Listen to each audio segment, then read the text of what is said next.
Welcome to the show that loves movies. It is Let's Be Real, and on today's episode, we are doing a roundup of the box office. The Nosferatu trailer is here. The Here trailer is here. See what I did there? Red One trailer is here as well. We're going to talk about all those trailers. Harry Potter TV series that finds a showrunner and a director. Shrek 5 apparently releasing 2025 with a donkey spin-off coming as well. And then we're going to cap things off with a Victor of the Picture.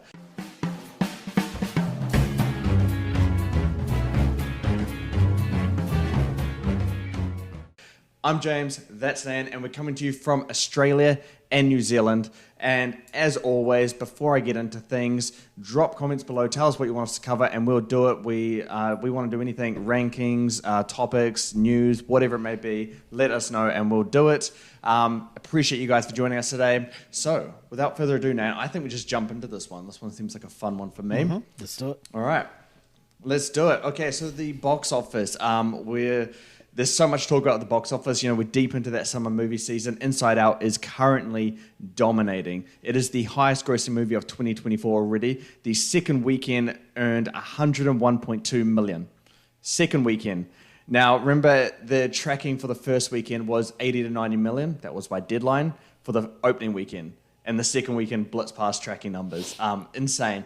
It's the highest second weekend ever for an animated film. It is the seventh highest second weekend of all time. And it's only the seventh movie to cross 100 million in the second weekend.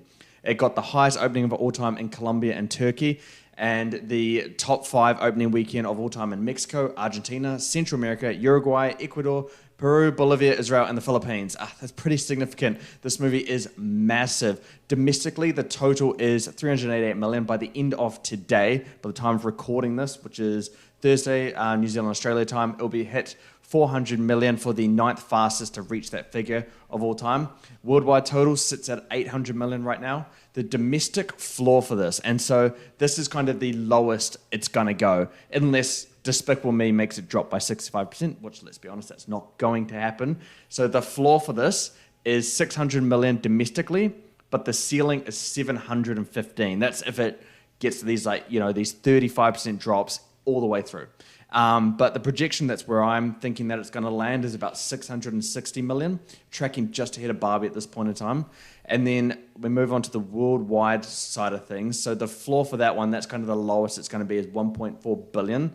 And yeah, that's where it's sitting right now. If it hits that, it doesn't beat Frozen 2 for the highest grossing animated film of all time. But the ceiling for this is around 1.6 billion. I cannot see it going above that at all, unless it's flawless throughout the way through. But yeah, I would say that's the ceiling, with the projection at 1.5 billion for the highest grossing animated film of all time. Also the highest grossing film domestically of all time, beating The Incredibles 2. So, Nan, after that massive breakdown and all the records and everything it's made, what are your thoughts on Inside Out 2's run so far? I don't even know where to start, what to say, where to begin. I feel that we've said it all already on the past 2-3 podcasts. I mean, you keep saying that, this is as high as I can see it, this is as high as I can see it, and every week it goes higher and higher and higher. So your whole worldwide off the 1.5, where you said that's as high as I can see, I don't believe you anymore, because we've had 2 weeks that just disproved every single box office critic in the world. You know, it's true. This is this isn't probably one of the most unpredictable movies I've ever seen, besides Taylor Swift's Eras Tour. That was pretty unbelievable numbers as well. But this is just out the gate. Does Despicable Me come out this week or next? It's already out in Australia. It's all over the place. But with America, it's not this weekend, it's next weekend. You got A Quiet Place day one this weekend in America. All right. That's R-rated, I think, from memory. I can't remember off the top of my head, but I think this has easily another week of decent numbers as well.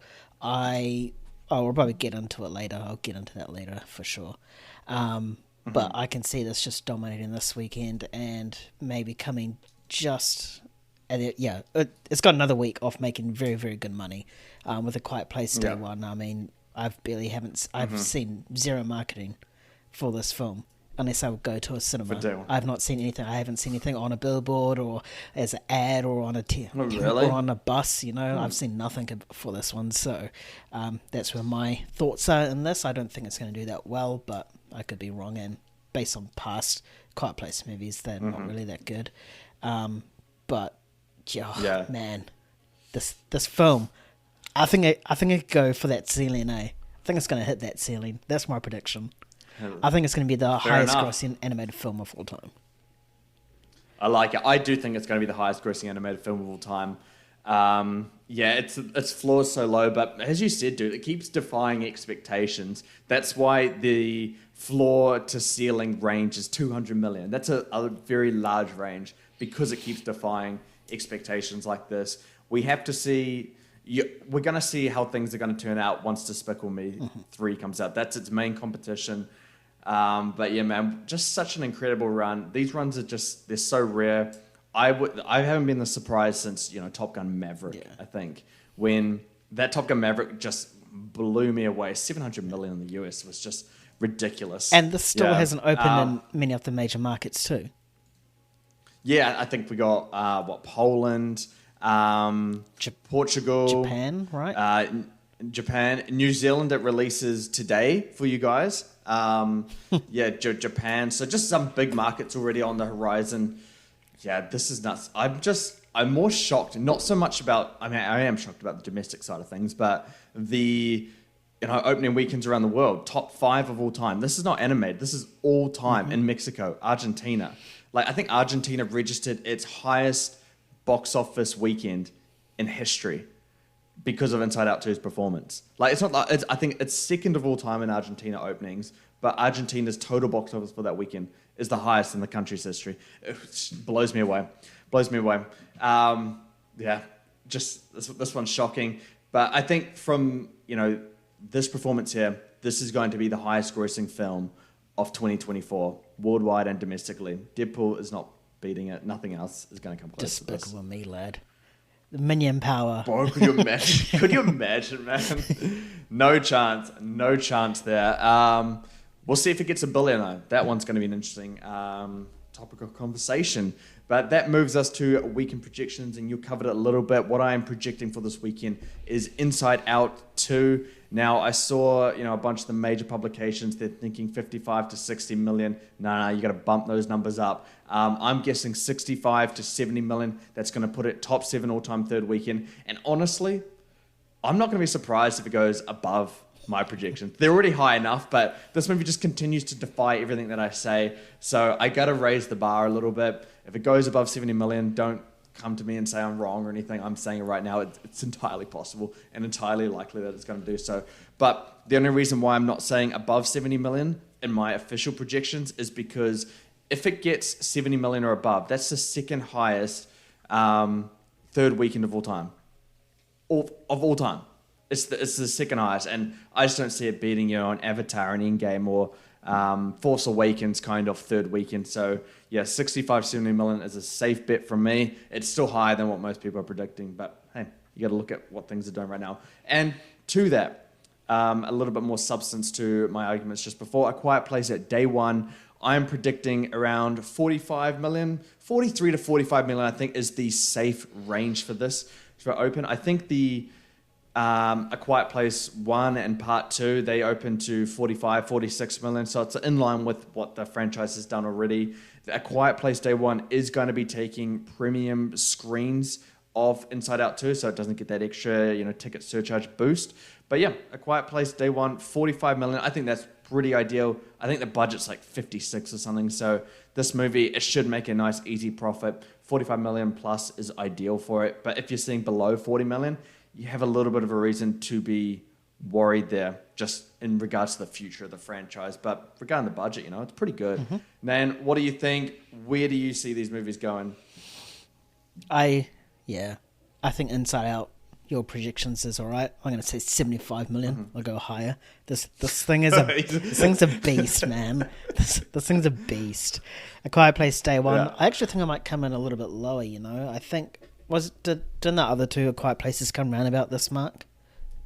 Yeah, 45, 46. Yeah, I think it might be a touch lower. I reckon it'll still be in the 40s, but the very low 40s. That's my opinion. But this is a perfect thing where, you know, adults can go see A Quiet Place Day 1 and the kids can go see Inside Out 2, you know, accompanied by a parent or an older teen. We don't want 5-year-olds going to a movie by themselves, obviously. But, or even like if Inside Out 2 screenings are full, the next best film to go see would be A Quiet Place. So I think A Quiet Place is going to benefit quite a lot from Inside Out 2 as well. I'm interested to see what Tuesday for us would bring. No, it should be interesting, and you are right in terms of like the counter programming, you know, kids to Inside Out, adults to that, people Inside Out, you know, things are full, and then A Quiet Place Day 1, people can just go into that. Yeah, I think it's going to be the one. Sadly, A Quiet Place, Paramount did not give us a screening for A Quiet Place. Not in Brisbane. Not in New Zealand. Not in Auckland. Yeah, I mean, I don't know what's going on there, but I know that I am seeing on Tuesday, I'm going to a 4DX screening of A Quiet Place Day 1. What? Okay, So, explain to these guys what the fuck 4DX is, because I don't know.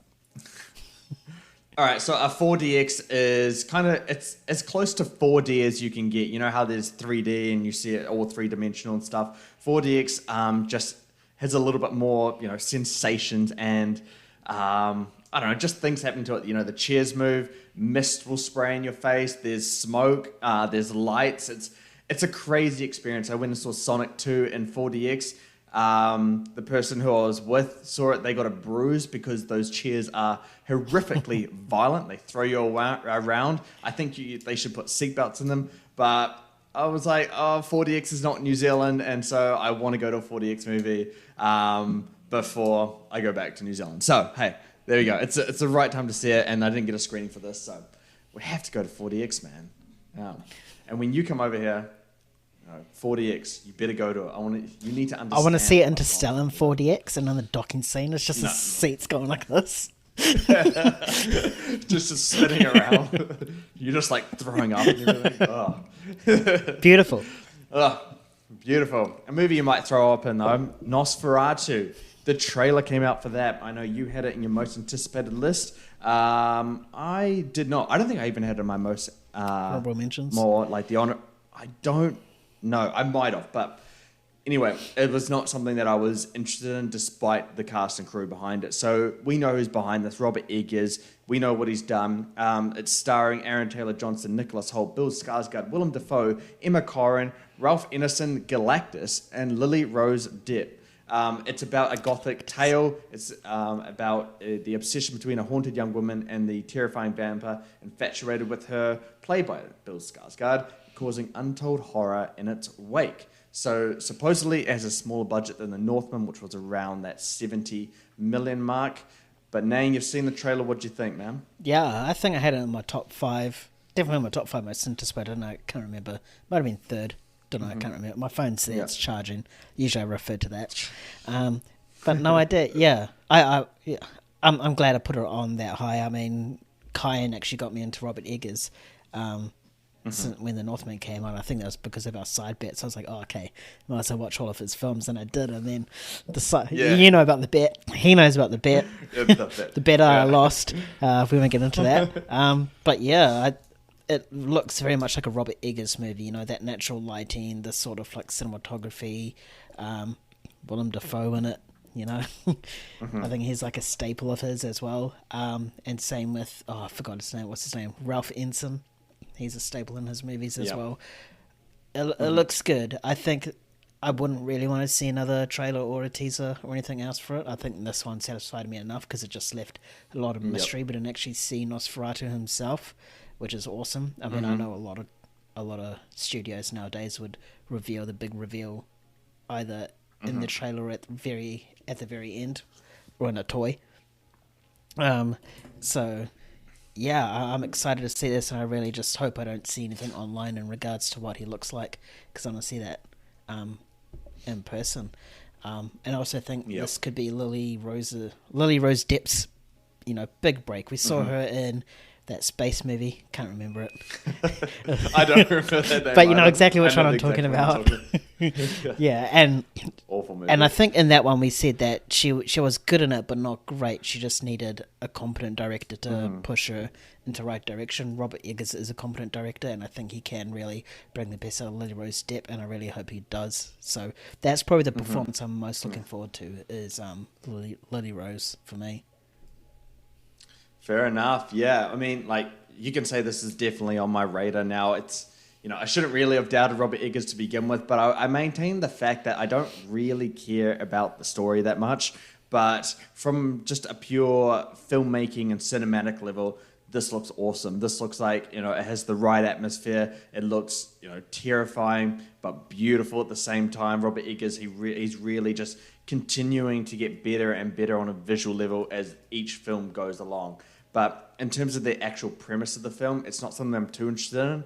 But I know that, or I feel assured that once I'm sitting down in there, that Robert Eggers, as we start to watch it, he's going to be able to hook me into what's happening, and I'm going to be fully invested while watching the movie. I have no doubt about that. So yeah, this is one to be super excited for. It comes out around Christmas time. And Robert Eggers seems really, really good with making little budgets look like big budget stuff. 100%. This looks like, all right, it looks like it's got a pretty hefty budget behind it. I'm like, oh damn, that must have a big budget than The Northman, but nope, it does not. So yeah, I'm super excited to see Robert Eggers take the next step in his career, and I hope this is the right direction and it's something good. As for the performance side of things, yeah, I really like all of these actors. I mean, Lily Rose Depp, I want to see what she can bring and see if she can be one of those actresses that can provide great performances in these types of movies. So super excited to see what she can do with that. Bill Skarsgård, him playing the vampire is something interesting as well that I'm on the lookout for. So yeah, I'm kind of bring on Christmas already. Bring on Christmas. And not the red one. What's the better Christmas movie, red one or Nosferatu? It's going to be a good competition. Yeah, we'll get to that later, won't we? We will. But yeah, anyway, what do you guys think about the Nosferatu trailer? Did you watch it? Have you seen it? Do you like Robert Eggers? Are you going to go see it? Let us know what you thought down below and if you're going to see it. And we can have a conversation from them. All right, so here, the trailer for... the movie's called Here, by the way. So Here is an original movie. It's about multiple families and a special place they... live in. And so the story travels through generations, and it's basically about capturing the human experience in its purest form. Described as a film shot from a single, unchanging perspective that takes place over a century. So if you've seen the trailer, which we have, and we're going to talk about the trailer, is that it's just one shot the entire time. That's literally all it is, and that's supposedly what the movie's going to be. No zooms, no pans, nothing. Just one shot, and everything happens in that one frame. It is directed by Robert Zemeckis. He did Forrest Gump, Castaway, and Back to the Future. Now, you probably think this is a great director, but he seems washed because he did the bad Pinocchio that Nayan hated. But he also did Nayan's movie, The Witches, as well. Not my movie. Awful. He liked it, but those movies were awful. They were just so bad, and those were his two most recent movies. So who knows where this guy is going to go? Is he going to go the Forrest Gump, Back to the Future way, or is he going to go to The Witches and Pinocchio way? Who knows? The writer is Eric Roth. He did Killers of the Flower Moon, Dune, A Star is Born, Forrest Gump. All great stuff. It stars Tom Hanks, Robin Wright, and some interesting facts about the film already is that the film uses a new generative artificial intelligence technology, and it's called Metaphysic Live Face Swap. And it de-ages the actors in real time as they perform instead of doing it in additional post-production. Like CGI. We've seen this when it comes to de-aging. So real-time de-aging of actors as they shoot the movie. It reunites Hanks and Wright, the Forrest Gump, Janae and Forrest. And it also brings back Zemeckis, Roth, and the original cinematographer for all of those five people coming together since Forrest Gump in 1994. So Nayan, can Robert Zemeckis, can he right his wrongs in Pinocchio and the Witches and creating another classic movie? And what were your thoughts about the trailer in general? Yes, I think he can. I mean, this film already has such an interesting concept. There's a lot going behind it. You got a great crew behind it, and you also have a great cast behind it, where Pinocchio and what's the other one? The Witches. Just it didn't. I mean, it just had probably one A-list or high-tier actor or actress, and that was it. So I think this is probably this is like the right step for him. I think he's going, how we say like Taika Waititi and Ridley Scott on like their last straw. I think if this film is a dud, then he's definitely his last straw. But I don't think so. Yeah. I think this is going to bring him back. This is going to be a big win for him. In regards to the trailer and the fact that it's shot in one shot, that is so cool. We rarely ever see that. It's going to be so interesting. I hope a lot of people go and see this movie just to see how creative filmmaking can be, instead of just CGI explosions and superheroes. There's a lot more behind the scenes that can make a film great, and just something like this. With 1917, the whole film being in one shot, that's something the audiences don't see that often, and that's why it's so universally loved, and I think this is going to be very similar. It's something that people don't see that often, and everyone's going to love it. In regards to that AI technology, this is a perfect example of using AI as a tool and not a person. You're saving time for sure in regards to making a movie, but it's doing the job of de-aging someone while they're acting, rather than spending a lot of time like doing a shitty job to de-age characters. Now sure, the de-aging of the characters in the trailer looks pretty shit, but hey, this thing is just been announced today, alright? In my mind, that this is the very first thing. Just give it a couple decades and then this tool is going to be absolutely perfection. In regards to aging, I think the aging looks really good. There was a shot there at the end with old Tom Hanks and old Robin Wright, and they look generally old. And my opinion is that aging looks so much more better than de-aging, just because you can do so much with aging. We saw it in Maestro as well with old Bradley Cooper. So yeah, I wouldn't say I'm excited for this film. I'm just highly intrigued for it. I want to see what this AI tool does. I want to see what Robert Zemeckis does, and I just want to see this film in one shot. Yeah. One thing you were wrong about there, very wrong about, so I'm going to clarify that real quickly with you. Taika Waititi is not on his last straw. Nick Skull wins was his last straw. He's done. He's gone. All right. I don't want him around any movie ever. Ridley Scott and this guy, they have their chances. Okay, let's not put them in the same bracket as Taika Waititi. We're not going to do that. Not yet. You were thinking about that the entire time I was talking past that. You weren't listening to what I was saying. You were just caught up on that comment. I was just seedy, bro. Yeah, my jaw was clenched. I'm just angry. I'm getting a little bit hot now. My blood's boiling. Your face is very red.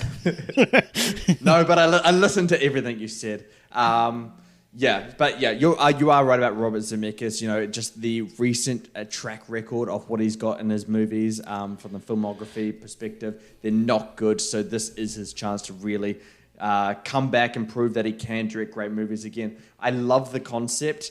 I don't know if it's going to work. It's going to take a special kind of visionary director to make something like this work. You really have to, it's really going to be a hard thing to keep people engaged on just one frame and a camera that does not move or cuts away to another location. You're going to have to really keep people engaged, and that's going to be through character, through the dialogue. And I think bringing on Eric Roth as a writer here just might be the key part of making this whole thing work together.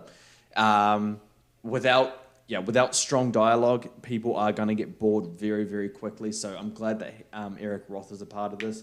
As for the new AI thing, yeah, you are right. It looked pretty horrendous. It looked like it was like changing. You got that Robin Wright, that close up, and it looked like her face kept changing, and I was like, whoa, that was just real weird for me. Hopefully there's some post-production work that just cleans a little bit of that.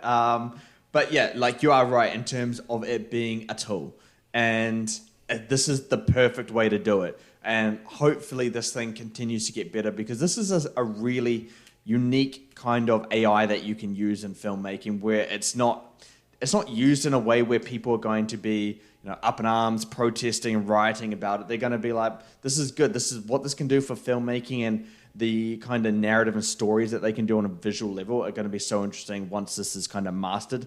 It's clearly not mastered now because we saw the trailer, but yeah, man, I'm right on board with you with this one. I'm not going to say I'm excited for it, but I'm intrigued. Same and I as want to me, see how yeah. it turns out. Yeah. If this movie works, and I mean really works, potential little Oscar contender could be in here. We got to see, though. It's clearly got the talent in front and behind the camera for it. For sure. Here we go. Your topic now. He's waiting for this one. No. Oh, man, I'm split on this one, so I'm going to have to let you talk for the most part about it. I don't want to say anything I'm going to regret. All right, the Harry Potter TV series. If you have been a very loyal listener to Let's Be Real, you'll know that I hate this idea so much. I mean, I have 99 problems, and this is at the top of the list. I hate this so much. Harry Potter TV series with HBO Max, whatever you want to call it, is in development. We know how this is. It's going to be one season per book. And yeah, but they have found their showrunner and director. So the successor showrunner, Francesca Gardner, and the succession director, Mark Malloy, they've been tapped in for Harry Potter. They've won multiple Emmys between the both of them. And Francesca Gardner, she's going to be the showrunner for this series. Mark Malloy, he's going to be directing about multiple episodes. And so what he's doing 4 episodes for The Last of Us Season 2, which comes out next year. And he's done Succession, Shameless, and Game of Thrones prior. He also directed that little movie, The Menu, as well. So this is quite a resume. It's supposed to come out in 2026, but we got a showrunner and director who are clearly talented and can actually do some good. So before we get to my answer, Nan, does this restore your faith in a Harry Potter TV series rebooting those perfection movies? Doesn't even make sense. I can't even put a sentence together. Go ahead and talk. No, it doesn't. Like you said before, there's like a couple things that should never be touched. Lord of the Rings is one, Harry Potter's the other. You just can't reboot them, you can't remake it. You can spin off them for sure, but the originals, just leave them alone. This is one of them. I have not seen Succession. I have not seen the stuff that Mark Malloy has directed, apart from Game of Thrones. I don't even know what episodes he directed for Game of Thrones. Could have been like the stuff from season 7 and 8. If that's true, then I probably should have found out that information. Yeah. Well, while I talk, you can find that information. But yeah, I have heard of Succession. I have heard that it is good. So I think that restores a bit of faith in this series for me. The 2026 release date is interesting, though, because this is all we've heard. That means that they need to start pumping out the cast really, really fast. And they probably needs to start shooting first half of next year, at least, in my opinion. Yep. So I think they are leaving things a little bit too late. The release date is third or fourth quarter of 2026, then they might be able to do it. But then, a world with Harry Potter, there's a lot of spells and magic and creatures and that you just need to, a lot more time. And then you also have to take the fact that you have to do this back to back to back every single season, because the kids are going to... It's not like the movies where you can have a year gap and then come back and it's fine. No, because these kids are going to grow facial hair. I was going to say something else, but I'll just refrain from saying that. But yeah, I think my hype for this is the same as it was before. I'm not more excited. I'm not on board with this, or I'm not off. It's just they've named people that I haven't seen any content for, except for that Game of Thrones guy. I have seen the movie. Oh, sorry, The Menu. I have seen the movie, and I did really enjoy that. So. Yeah, I'm on board now. No, I'm not. No, don't do that. Nah. Don't do that to me. Nah, I'm not. I think even if a cast was announced, I would still be in the same boat. It's not until I see footage, just so you can get the gauge of how different they're going to make it or how similar they're going to make it to the films. I think that is when a true opinion can be formed. So even if the cast comes out, no doubt we're going to discuss that, but my opinion is going to stay the same until I see some actual footage. Yeah, I mean, you're absolutely right. We got to see footage before we can start even getting, remotely excited for this. I am, completely on board with what you're saying, dude. I am not on board at all still. This does not reassure me in any way. Look, I know I've heard so much about Succession, how great it is and all the Emmys it's won and how highly it's rated on RT and IMDb. But, I mean, I don't care because it's a completely different entity. It's a completely different IP, and it's kind of an IP that's basically perfected. Like, sure, the Harry Potter series, all those movies, they have certain issues. None of those movies, maybe except for a couple of them, are masterful. Like, there's definitely the issues in those movies, but the continuity, the start to the finish, the consistency and quality, it's just perfect. It's almost something that you cannot replicate. And I don't see the TV series doing this at all. This feels like something where it's going to do 2 seasons and, no one's watching, no one cares, or it's too bad, and they're going to stop. I might be a little bit forward in that kind of thinking, so we'll have to see. But I'm trying to be open-minded, man, but it's so hard because what Harry Potter, the film series did, is it kind of made almost everything in it iconic. Mm-hmm. And I mean, the actors playing the characters, all of those roles are pretty much iconic now. It's so hard to see any of them be recasted. I cannot imagine it. Especially, the trio of Harry Potter, Hermione, and Ron. I can't see anyone playing them in a compelling way where I buy into it. Also, the set design, the look of Hogwarts, the look of the creatures, the score. Just nothing. And then so I'm like, okay, it feels like it's a lose-lose situation because if the Harry Potter TV series, they make everything very much the same and keeping the same kind of score, they keep the same look and feel of Hogwarts and the students, then what's the point of making it if they cannot differentiate the most basic elements of filmmaking? And then on the other side of it, if they change too much, people are going to be like, well, this is weird, this isn't like Harry Potter at all. And so everyone's going to hate it on that side of things. So I just don't think you can win with something like this. And it's the same as Lord of the Rings if they were to reboot that original story that they did.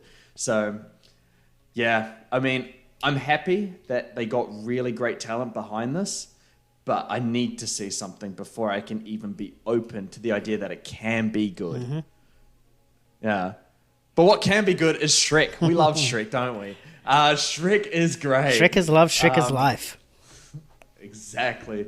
All right, so we got some Shrek news, and we needed Shrek news. Life is not great with Harry Potter TV series in development, so Shrek is coming to save us all, and also even better, a donkey spin-off is here as well. So Eddie Murphy reveals in an interview that he started recording his lines for the next Shrek film months ago. They've done the first act, and they'll be finishing it up throughout the year. Eddie Murphy has also revealed that a donkey's going to have his own movie. He said that Shrek 5, he's going to release or record his lines for that first, and then they're doing a donkey movie. So even more to that, Eddie Murphy has said that it's coming in 2025 next year. So they've managed to hide any kind of news or leaks, for the most part, about this movie coming out next year. So that's a great surprise. And it's coming from Eddie Murphy, and it's not coming from the studio. So my first thought when I heard this news was like, maybe it's not actually going to come out in 2025, or maybe it's not Shrek 5. Who knows? But, actors, they do not make official nominations for films coming out unless they're The Rock.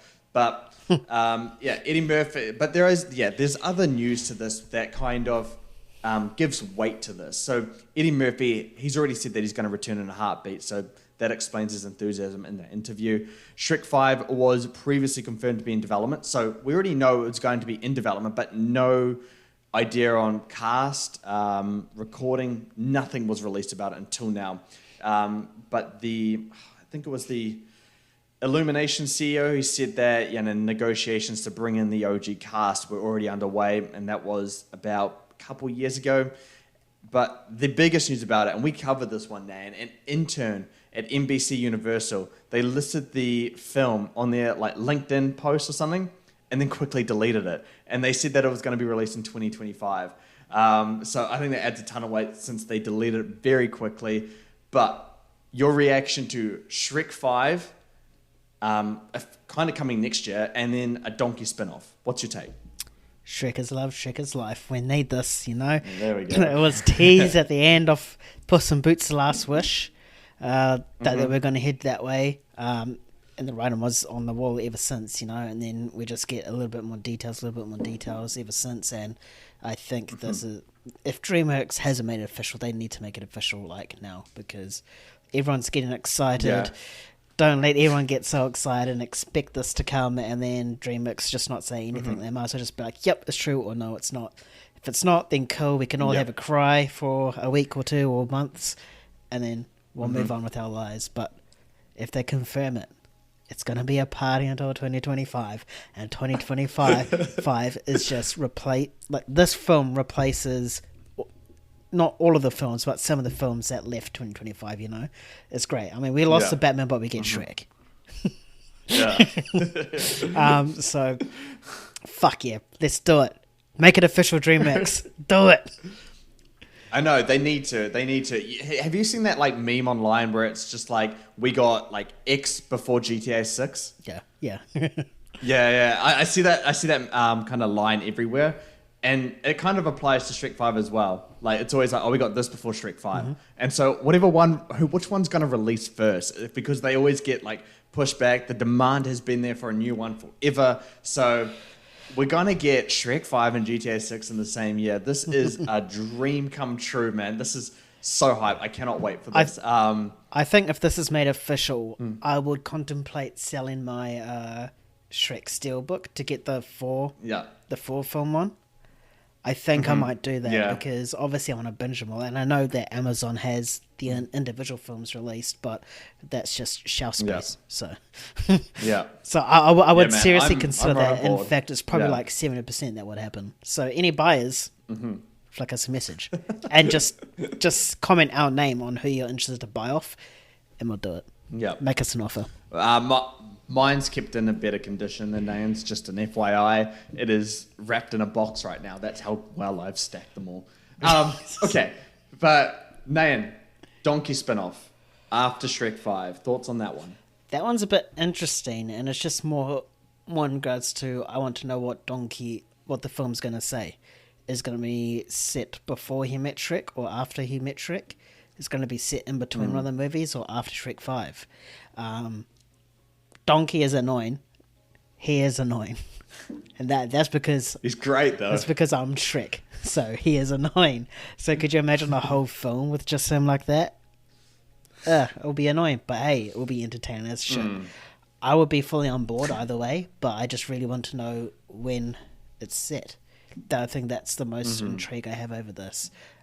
I don't even know if I want it to be set before Shrek, because we sort of know that he was treated like a slave animal, you know, like he was treated like shit until Shrek came along. So I have no idea. Maybe he just goes off maybe it's set between like 4 and 5, and he just goes off on his little adventure. Or maybe it just might be him and Dragon, you know, finding their love and making babies. What were they called again? Like Dronkies or something, eh? I don't know. Something stupid. I don't know. Yeah.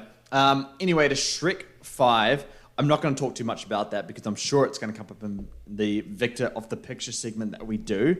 But I'll go to the Donkey spin-off movie. Now, I always thought that Donkey should have his own spin-off movie before Puss in Boots. When Puss in Boots was announced, I'm like, oh, that's not even the best character. The best character is Donkey to do it. Until, like, outside of Shrek, that is. But, you know, listening to what you're saying and kind of what, you know, the discourse has been about this news since it was announced a couple of days ago, is can Donkey hold his own movie? You know, we know that Puss in Boots can do that, but Donkey, like you said, he is annoying, but he's perfect in Shrek movies because he's the, you know, the polarization of what Shrek is. You know, it's that kind of annoying optimism, constantly yapping against an angry, silent ogre. Us. Technically, you know? So, no, bro, you're not an ogre. Plus, you're louder than me. So, yeah. I don't know if he can hold his own movie. You're going to have to create something quite compelling around that for it to really work. But yeah, what makes Donkey work so well is the relationship and the dynamic that he has with Shrek. I don't know if he can hold his own movie, but I've always wanted to see it, and I'm open for it. You know, the more Shrek kind of stuff we get, the better. I just remember, you know, going to Puss in Boots 2, me, you, Kyan, we went to that screening. We didn't want to go because it's a Sunday morning, but I'm like, yeah, let's just go. And what a blast it turned out to be. And when that final scene came on, where he said, I got to go see some new friends, and then the far, far away music's in the back, the music's in the background, we see the location, we're like, oh, like you get hype, bro. You get like tingles. You're like, oh man, I didn't know Shrek like hit me this hard. So I'm excited for it. Yeah, but you know, Universal's sitting on a gold mine with Shrek. I have heard that Shrek 5 will be releasing around the end of 2025, around that December mark. So it's going to go head to head with Avatar 3. But boy, that's going to be a great time to be alive. I'm so excited. You know what I'm not excited for, Nayan?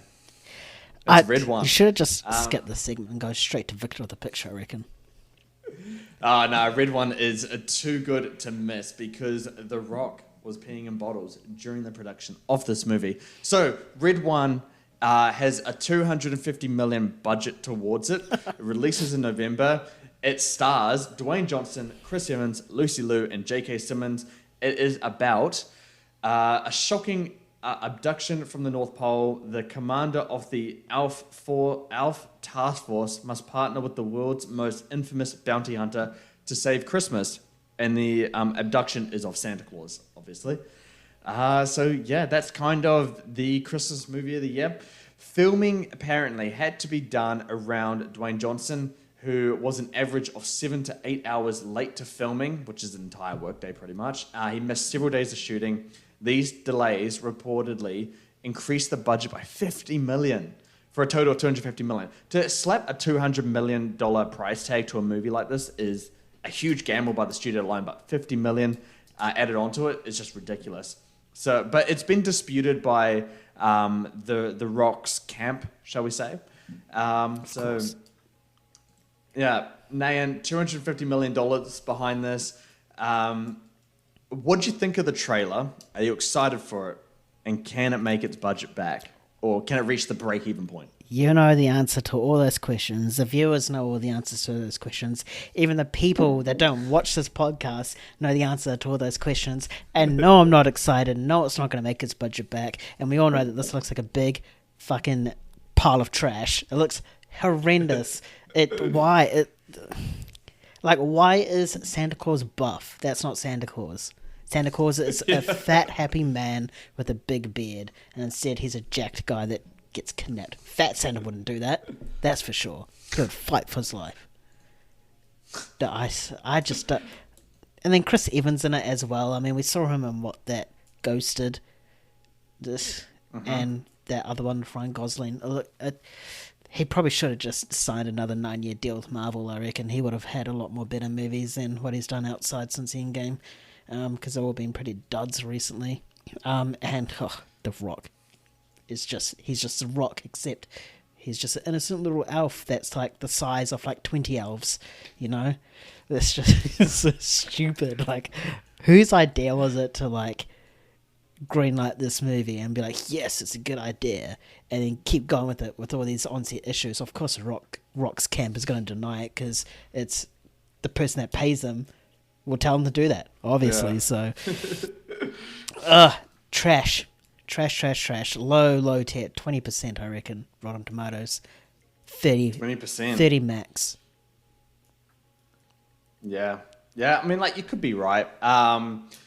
Okay, this is something that I thought, because when I first heard this, I'm like, oh, it's kind of an intriguing concept. I'd like to see it. Does the concept itself, outside of everything we've heard and the budget and all that stuff, is the concept intriguing to you? Yeah, I think so.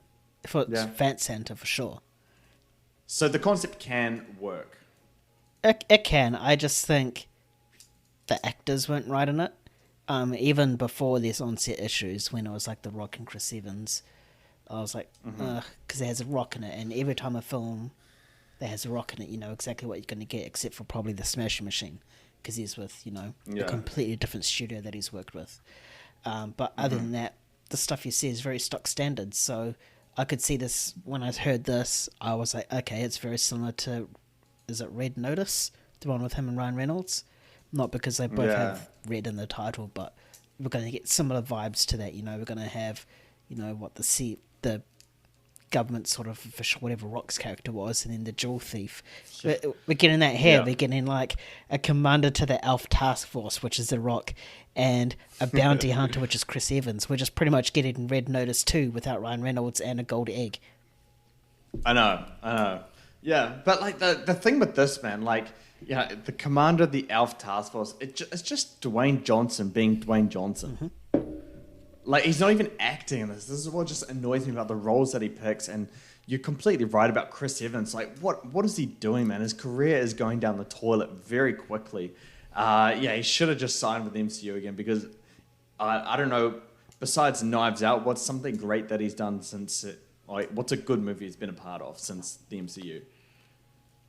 I don't know. There's just nothing. So hit up James Gunn at this point, I reckon. Could you imagine? All right. But Red One comes out. I mean, can it even make its budget back? I don't know. I don't think so. We're going to have to see how it is. But I think, with Dwayne Johnson, Chris Evans, the concept itself, the November release date, it's not going to make its budget back, or the break-even point, sorry. But I think it can be a fairly decent hit at the box office, just because of the star power and the Christmas element to it. But they should have released it in December. I don't know why they're releasing it in November. Take away the Rock. Is your opinion still the same in regards to box office hit? No, definitely not. It depends who the replacement is. But I don't have much faith outside of him in terms of drawing an audience.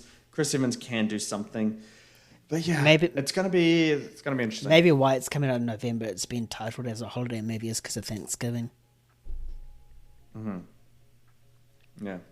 Yeah, true. We'll see. Anyway, I am not excited for this. I am in line with your thinking as well, because I know you're not excited for it either. So, are you excited for it? You've seen the trailer. Are you excited for it? Nane's saying no. So, You shouldn't be excited for this one. This one's an absolute mess right from the production beginning.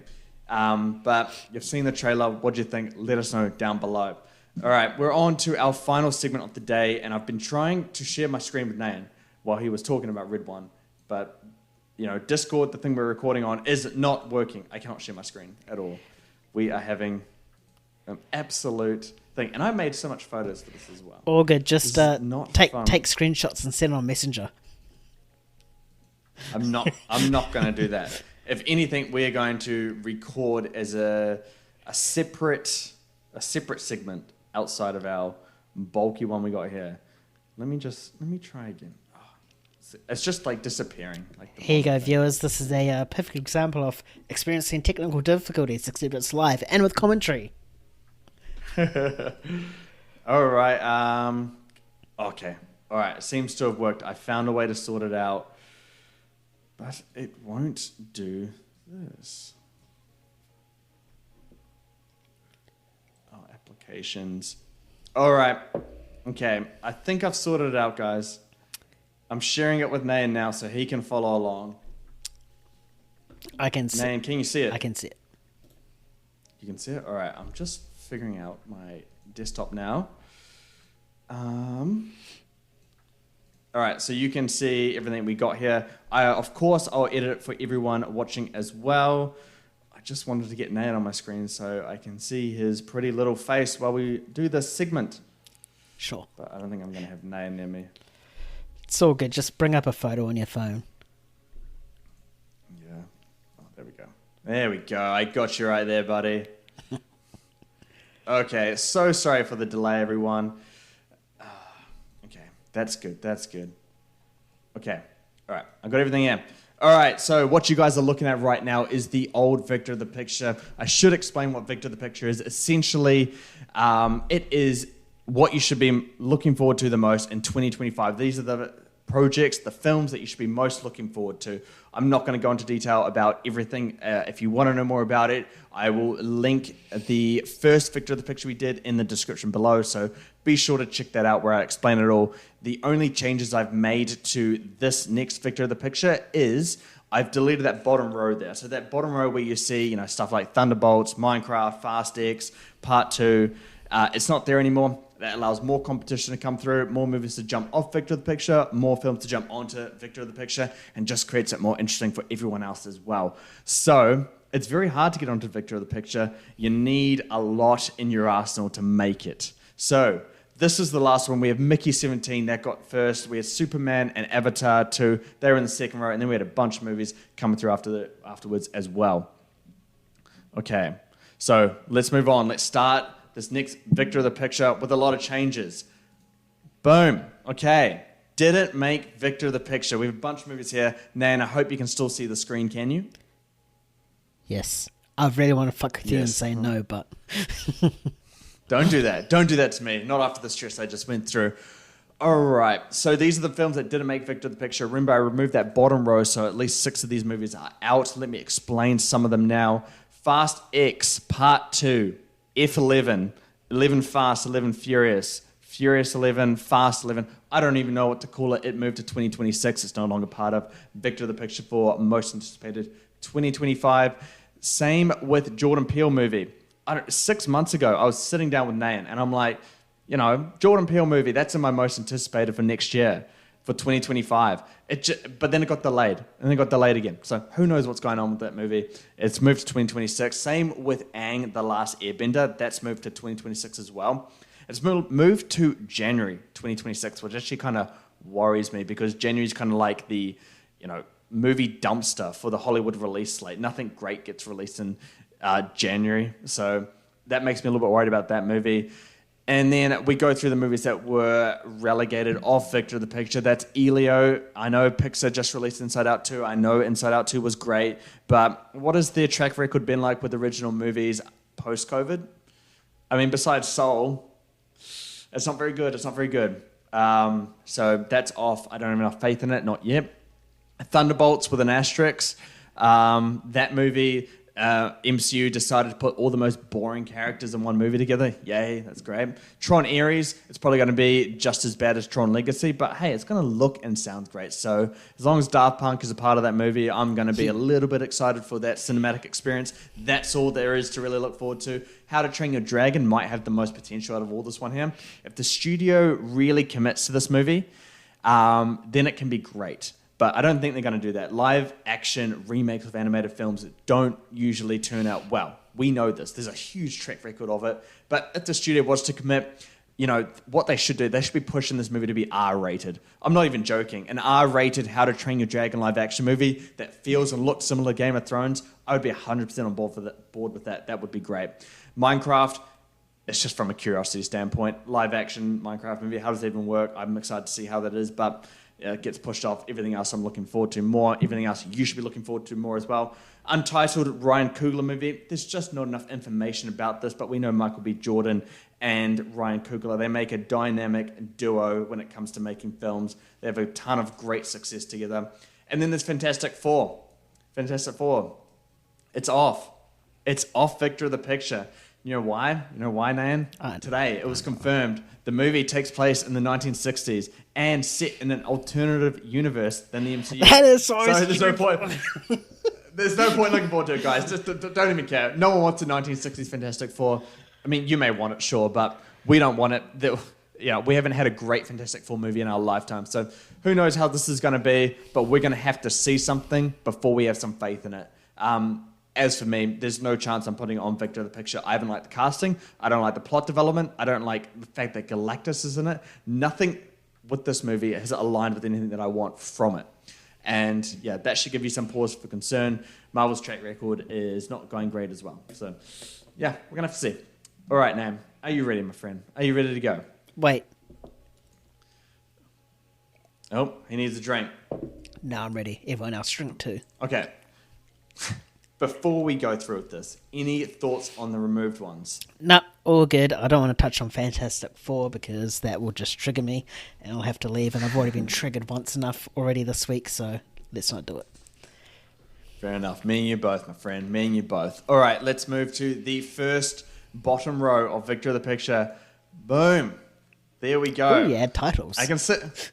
Yeah, see, I can see Nan. He's looking at this. He's like, eyes wide. The photos are different. He's like, did we get an editor? No, we didn't, Nan. I just have too much time on my hands. I had to make this look good now, okay? So, we're working with a traffic light system this time. We got red, orange, and green.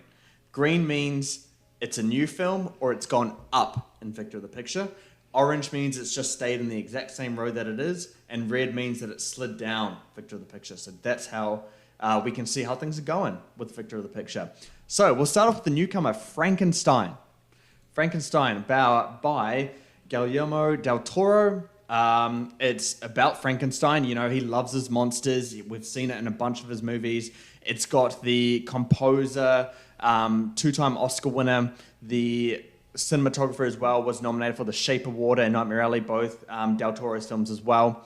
So, you know the movie's going to look and sound good. It's also going to star Oscar Isaac as Frankenstein, Jacob Elordi's in it, Christopher Waltz, Mia Goth. There's so much to look forward to with this. It's a Del Toro movie for the win.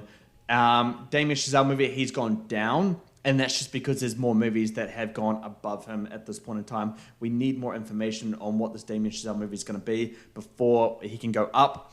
And then we got the PTA movie under the working title of BC Project, whatever that means. There's not much about, there's not much further details about this movie, but it's got Leo. It's a PTA movie. It's 115 million budget, and PTA's first movie in IMAX. I think there's plenty to be excited about. I did hear a rumor about the plot being mixed up, really closely related to modern day politics, you know, with the whole "Make America Great Again" kind of stuff. So I think that makes it not as strong here, because that's a really hard movie to try and get right.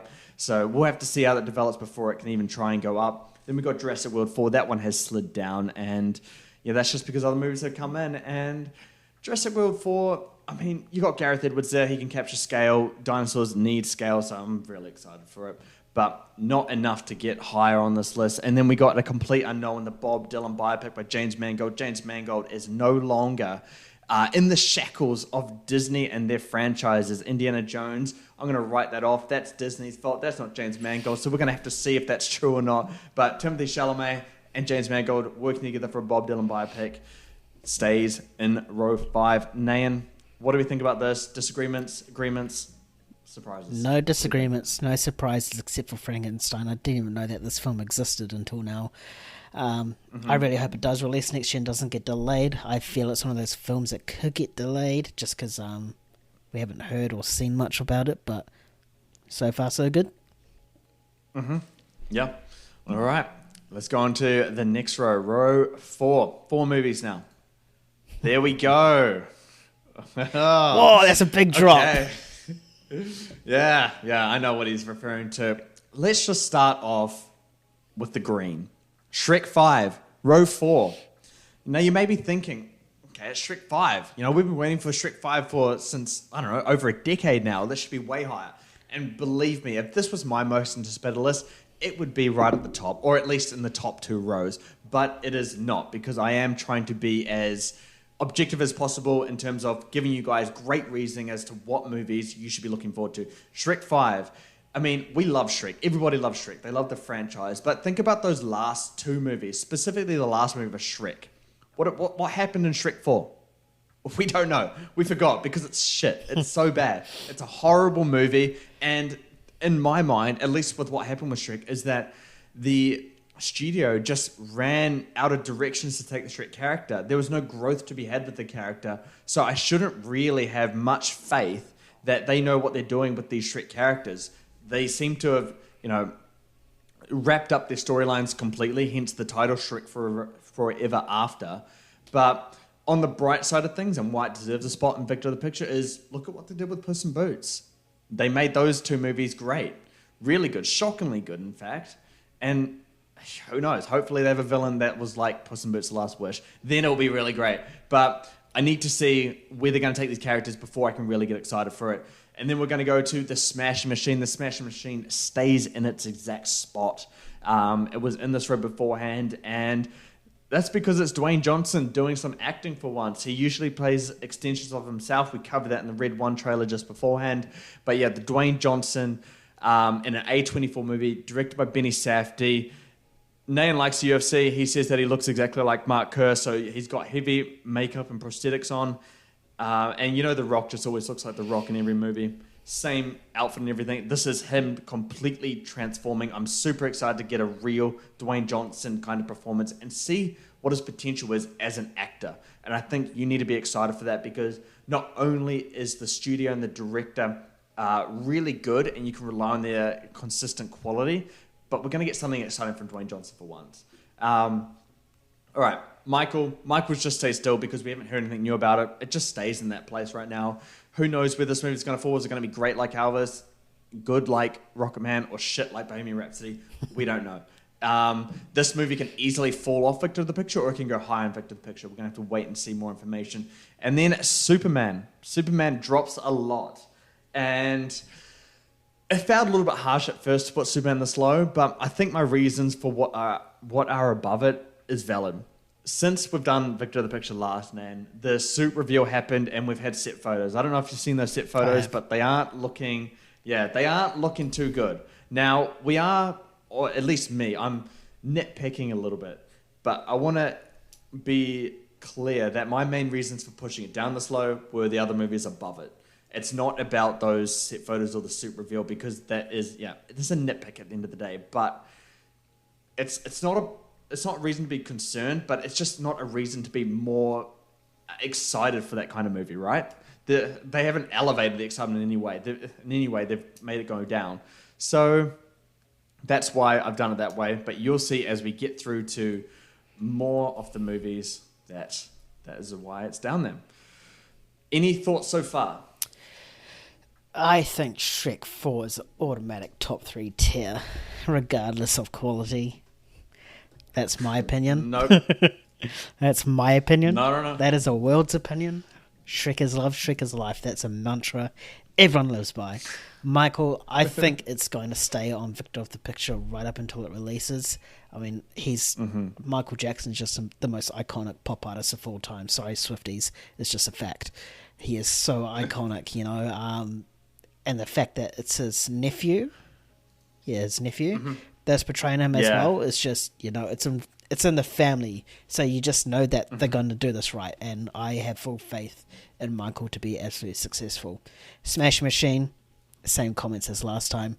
I'm excited to see The Rock do, you know, act rather than punch. Yeah. Superman, I really want to see what you have above. Because I did see the set photos and I thought they were way better than suit reveal.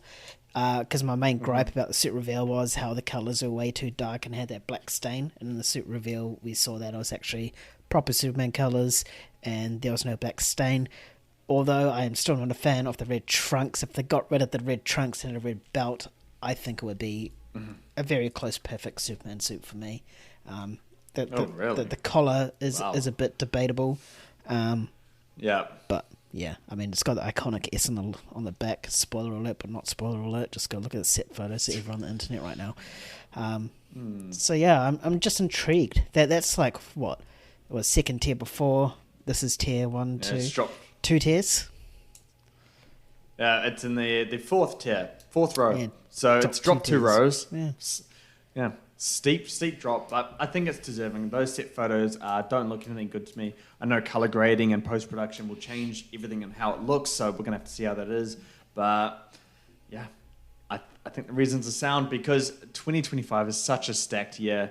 But I got to respect it, Nan. You are loyal to DC, so I got to give it to you for that one. And then we go on to row 3. Boom. There we go. Okay, so let's talk about the red first. Mickey 17 drops. That was our number 1 winner last time. What's number 1? Mickey 7. Oh, yeah, I know. He's looking forward to it. He doesn't know what it is. Mickey 17. And it was just announced yesterday, by the way. That's what's number 1. That's a spoiler alert. You guys will know. Close film fans will know what I'm talking about. But Mickey 17 has dropped from number 1 down to the 3rd tier. And that is because there's been a report recently that the reason for the delay is because there's a dispute between Bong Joon-ho, who directed Parasite, an almost flawless movie, is disputing for his final cut to be the theatrical cut, the one that's released in cinemas. But then Warner Brothers is on the other side, and they're like, no, we've paid $150 million. We need a film that's accessible to the general movie-going audience so that it can make money. I understand both sides, I get it, but despite the report it's been disputed by Bong Joon-ho, it still gives me a pause for concern. Again, it's been delayed to January 2025. January, we know that is the dumpster yard for movies because it's too far away from the Oscars. The Oscars that'll be eligible for will be in March 2026. And movies don't really make box office or good box office money in January. It's just, look at historical data, you can see all that. Then we got this, the obvious. Zootopia 2, Mission Impossible 8, they're staying in that third row. There's no reason to make them go up and down. I think as we see more of all these movies, particularly those two, they're going to be competing for the number one spot. Okay. Nan, thoughts on the third row?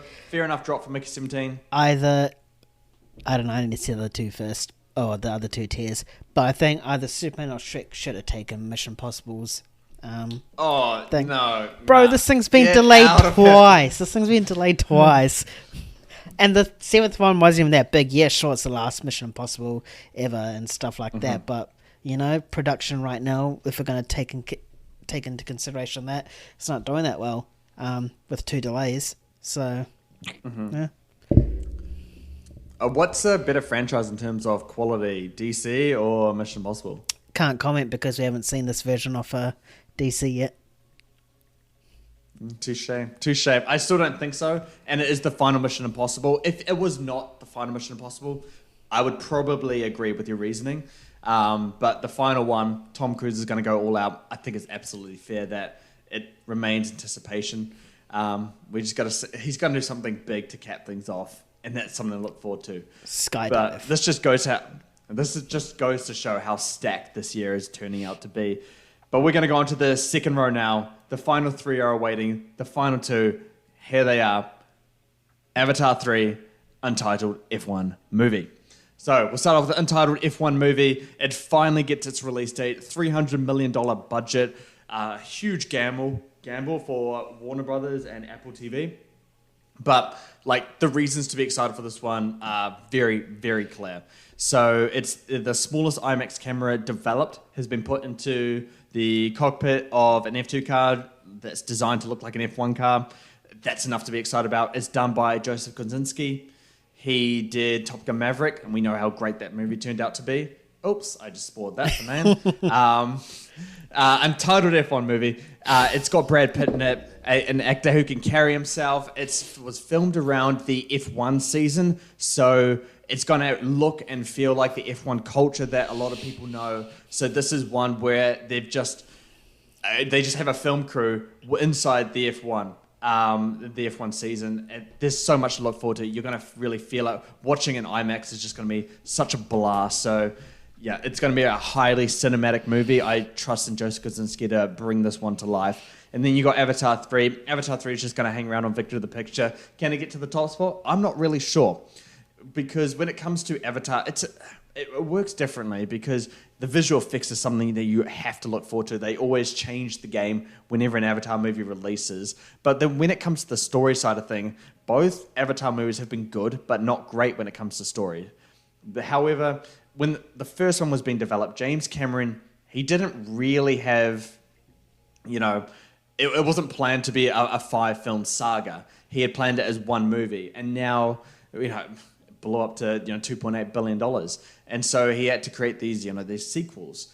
And Avatar 2 kind of laid the stones for these future movies to come out. So it's going to be building on a story that was left on a cliffhanger. Perhaps that makes the story better, perhaps not. We got to see where it goes.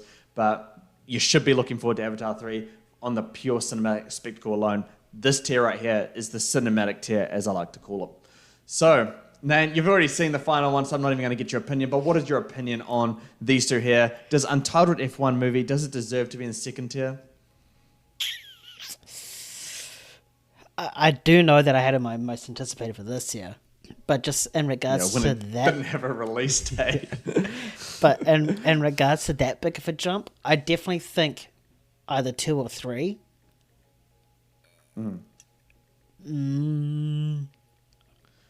I'd put What would you have in 2? Zootopia 2. That's can't argue with that. Can't argue with that.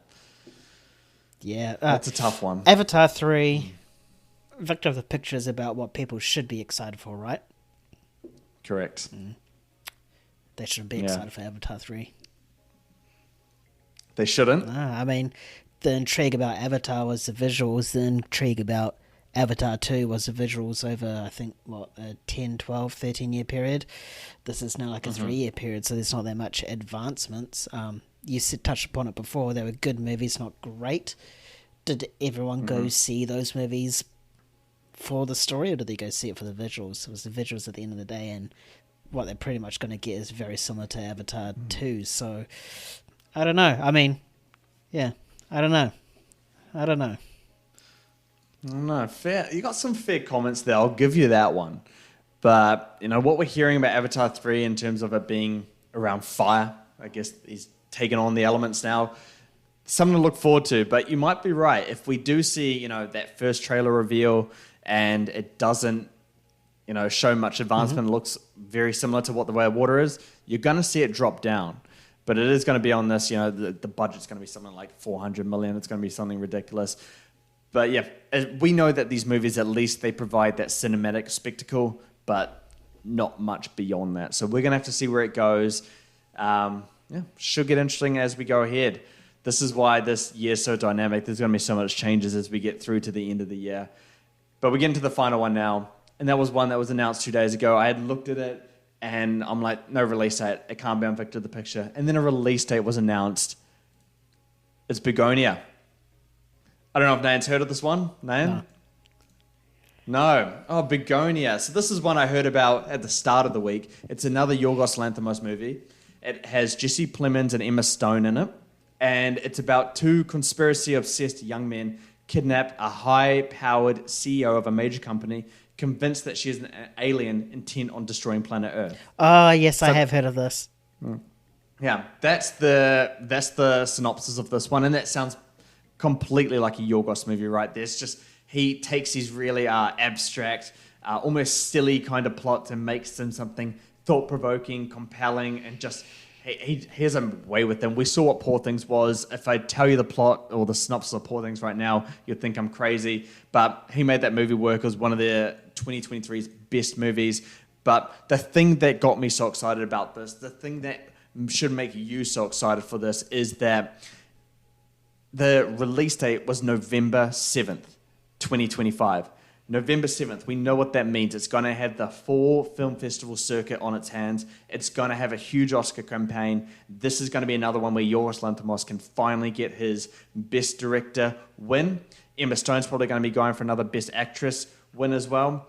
I think there's nothing that can hold this film back. It just feels like another Yorgos movie that's going to dominate the year.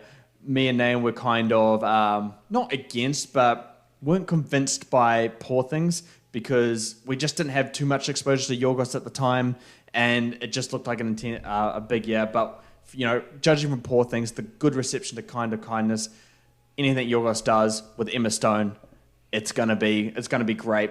Begonia's the one. It deserves Victor of the Picture. Nayan, thoughts on this list? And please don't say Superman should be number 1. Okay? Shrek should be number 1. No, don't do this. I don't know. I understand your points, and I understand people like you and I should be this is the Victor of the Picture for us.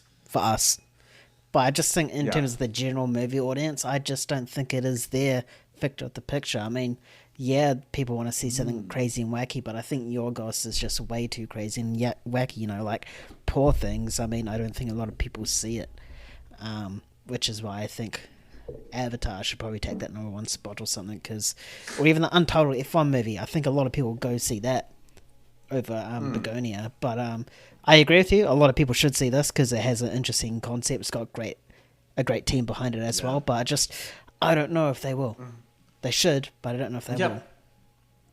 I mean, that's completely fair. But yeah, this is me telling them that you should be excited for this. This is what they should be seeing. And this is what you should be excited for, because these are the great movies. We constantly hear these days, and it's a gripe that I have. It's like, oh, we don't get any original movies. We get tons of original movies. Most of the movies that release are original movies. You just don't see them. You don't support them. That's why the box office is so low, and that's why studios don't make more. Also, so yeah. This dude's on like fucking crack or something, bro. 2023, 2024, 2025, all movies. I know. All with Emma Stone in them as well. Like, this guy is a pumping machine. Like, does he have any spare time? I don't know. I know, yeah. Like, there's always a Yorgos movie every year, but Kinds of Kindness, that's an anthology movie, so there's no reason to be this. If there was Kinds of Kindness, it would not be on this list, because it's just that. It's just a different style of movie. But this is one where it's gearing up to be his next big Oscar movie. And I think that's the kind of quality that you can just rely on when it comes to Yorgos, when it comes to Emma Stone. So it may not be what people want or what people will see at the end of the day. I think we're quite right in our opinion that Avatar 3, Zootopia 2, Shrek 5, they're going to be, those are the movies that people are they're going to see the most. But this is what they should be excited for. These are the movies that they should be, the ones that they should be rooting for. But they won't. We know how general audiences are. Sorry to you guys, but yeah, if you want to support movies, Begonia, those types of movies are the ones to support. But yeah, names cancel the stream. But yeah, that is Victor the Picture for this time round. I hit the wrong button. Oh, anyway, we've cleared up Victor the Picture. Nan, I hope you like the segment. I hope you like those pictures, because they have the titles now, the traffic light system. It's all great. It is good. It's all looking good. It's easier to read and keep up with now. I know, but there is going to be so much changes as we get to the last half of the year. It's going to be so much fun to continue doing Victor the Picture, just because we're going to hear a lot more about it. We're going to see a lot more about those movies coming in 2025. It's so much to look forward to. That's why we're going to be changing things. That's why I got rid of that bottom row as well. Probably a good time now is to say the big news of my life, as I seem to have a regular life update every 6 months. I don't want to have a big life update, but I do. And you already said it. You already said it earlier too, by the way. Yeah, I was trying to avoid to say it to make it kind of an announcement thing, but yeah, I alluded to it, but now I'm saying it. I am moving back to Auckland, New Zealand in 2 weeks. So me and Nan will be back together, striving again. We don't know what that looks like. We don't know if we're going to be together or it's going to look the exact same it is now. As for future... Yeah, exactly. I'm going to have probably a better backdrop. I got some good posters that I can put up. I can be like Nan and hopefully earn some compliments as he has along the way. But yeah, we're going to test, and we're going to see how things look, and hopefully make it exciting, and just continue doing these like fun segments, covering the good news, all that kind of stuff. Until I do move, who knows what it's going to look like. We're going to try and keep the same as we got with the video right now, but I'm trying to get rid of certain gear that I bought in Australia so that I can move back, and that might be getting rid of the desk, the monitors, all that kind of stuff. So it may have to be just an audio version of a podcast in the future. We're going to have to see what happens with my life. But yeah, that's the good news. Good news? Bad news? It's bad news for me. Good news for me. For you. Yeah, it's good news for you. I am super excited to be doing it back in person with Nan again. It's more fun that way. So yeah, I'm looking forward to it. We'll see how it is, but yeah, we're going to continue doing this, whether it's audio or video. Yeah. Anyway, you've heard us yap on for an hour and 18 minutes now. I'm so sorry for these long ones we're doing right now, but we got some good segments. Anyway, I'm just going to end it right there, guys. Thank you so much for joining us. If you continued all this way, thank you so much. Anyway, we'll catch you next time. Keep bringing the hype. Peace. See ya.